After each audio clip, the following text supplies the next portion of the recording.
Қайырлы күн, оқырмандар, менің каналымның көрермендері және қонақтары.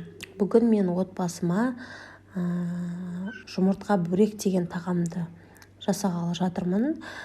Кейбір жерде мәйек бөрек деп атап жатады.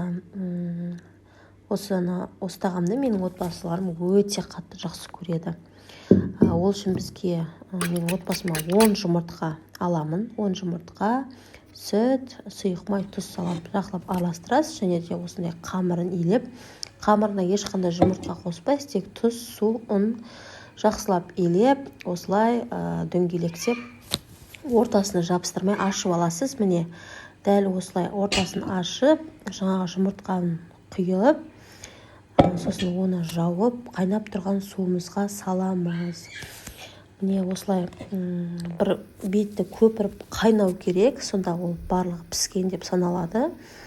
Үйде жасап көрсеңіздер болады. Еш қиындығы жоқ. Мантыдан оңай десем болады. Піскеннен кейін осылай сливочный масломен үстін жақсаңыздар болады. Өте дәмді болады. Тойымды тамақ, әсіресе қысқа арналған. Сіз бұл қай елдің тағамы екенін білесіз бе? Бұл тағамды жеп көрдіңіз бе? Маған комментарийға жазып кетіңіз. Сіздердің ойларыңыз маған қызық. Мен өзім келін болып түскен кезде бұл тамақты үйрендім. Барлықтарыңызға рахмет.